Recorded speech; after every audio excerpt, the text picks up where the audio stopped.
আজকে আন্তর্জাতিক অপরাধ ট্রাইব্যুনাল 2-এ জাতীয় সমাজতান্ত্রিক দল জাসদের সভাপতি বীর মুক্তিযোদ্ধা জনাব হাসানুল হক ইনুর বিরুদ্ধে চলমান যে মামলা আইসিটিবিডি কেস নাম্বার 3/2025, এই মামলায় যুক্তিতর্কের জন্য দিন ধার্য ছিল।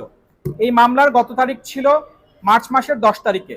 এই মার্চ মাসের 10 তারিখের পরে আজকে পর্যন্ত এর মধ্যে গণমাধ্যমের সংবাদের ভিত্তিতে আমরা জানতে পেরেছি প্রসিকিউশন এবং তদন্ত সংস্থা সম্পর্কে কিছু বেশ গুরুত্বপূর্ণ সংবাদ প্রকাশিত হয়েছে। এই সংবাদগুলো দেখে আমরা রীতিমতো বিস্মিত হয়েছি এবং আমরা মনে করি নবনিযুক্ত চিফ প্রসিকিউটর তিনিও এগুলোতে হতভম্ব হয়েছেন এবং আমরা মনে করি সদ্য সাবেক চিফ প্রসিকিউটর এবং তার টিম সম্পর্কে যে সংবাদগুলো বের হয়েছে, যে তদন্ত প্রক্রিয়া নিয়ে, রাজসাক্ষী বানানো নিয়ে, পুরো জুলাই আগস্টের এই মামলাগুলোর তদন্ত নিয়ে যে সংবাদগুলো বের হয়েছে, এতে করে মাননীয় ট্রাইব্যুনালও কিছুটা বিব্রত হয়েছেন বলে আমরা মনে করেছিলাম। এবং আমরা মনে করি এতে করে সাবেক চিফ প্রসিকিউটর এবং তার টিম যে মামলাগুলো তদন্ত করে যে মামলাগুলোতে ফর্মাল চার্জ দাখিল করেছেন এবং মামলাগুলো শুরু করেছিলেন, পুরো প্রক্রিয়াটাই প্রশ্নবিদ্ধ হয়েছে। এবং সেই সাথে এই জুলাই আগস্টের এই মামলাগুলো করার ক্ষেত্রে তার বড় ধরনের কনফ্লিক্ট অফ ইন্টারেস্ট ছিল এবং এটা ইন্টারন্যাশনাল ক্রিমিনাল কোর্টের ফিলিপাইনের দুতার্তের মামলার ক্ষেত্রে ওখানকার প্রসিকিউটর করিম খানের যেই কনফ্লিক্ট অফ ইন্টারেস্টের কারণে তাকে যে মামলা থেকে বারিত করা হয়েছিল সেটার সমতুল্য।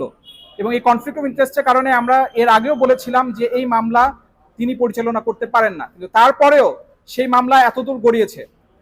এবং এই নির্বাচনের পরে 12ই ফেব্রুয়ারির পরে বিশেষ করে মার্চ মাসে যে সংবাদগুলো এসেছে প্রসিকিউশন টিম এবং তদন্ত সংস্থা সম্পর্কে, তাতে করে আমরা এই মামলার আবার পুনর্তদন্ত চেয়েছিলাম।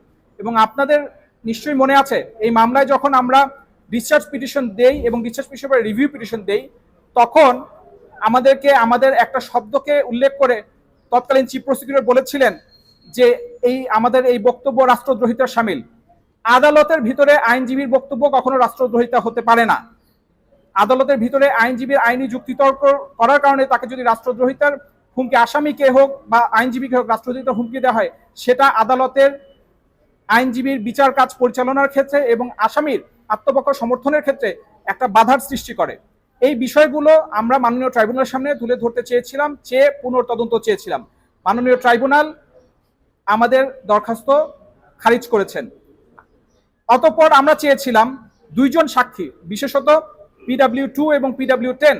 PW2 যিনি একজন প্রসিকিউটর এবং বিশেষ তদন্ত কর্মকর্তা হিসেবে তানভীর হাসান জোহা, যিনি এই মামলায় সাক্ষী প্রদান করেছেন। এবং এই বিশেষ তদন্তকারী কর্মকর্তার নাম আমরা আপনাদের মাধ্যমে ঘুরে ফিরে গত কয়েকদিন যাবৎ বারবার শুনছি। এবং গতকালকে একটা খবরেও আমরা দেখলাম 2 জন প্রসিকিউটর পাল্টাপাল্টি অভিযোগ করছেন। একজন বলছেন যে একটি হার্ড ড্রাইভ ট্রাইব্যুনাল থেকে পাওয়া যাচ্ছে না, সিসিটিভি ফুটেজ পাওয়া যাচ্ছে না, এবং আরেকজন প্রসিকিউটর বলছেন যে এই সিসিটিভি ফুটেজ পাওয়া যাচ্ছে কি যাচ্ছে না এটা দেখার কোনো দায়িত্ব তাকে দেওয়া হয়নি। এই ধরনের পরিস্থিতিতে এই ধরনের একটা প্রসিকিউশন টিম এই ধরনের একটা গুরুত্বপূর্ণ মামলা এইভাবে করে পরিচালনা করছে, এতে করে আমরা তাদের বিচার প্রক্রিয়া, পুরো বিচার প্রক্রিয়াটাই প্রশ্নবিদ্ধ হয়েছে এবং আমরা এই কারণে তাদেরকে জেরা করার সুযোগ চেয়েছিলাম, রিকল করার সুযোগ চেয়েছিলাম মাননীয় ট্রাইব্যুনাল, এবং সেই সাথে তদন্তকারী কর্মকর্তাকে আমরা জেরা করার সুযোগ চেয়েছিলাম। মাননীয় ট্রাইব্যুনাল আমাদের এই আবেদন দুটিও নামঞ্জুর করেছেন এবং আমরা মনে করি এতে আমরা সংক্ষুব্ধ হয়েছি এবং মাননীয় ট্রাইব্যুনাল যদি আমাদের আবেদন মঞ্জুর করতেন তাতে ন্যায় বিচার নিশ্চিত হতো।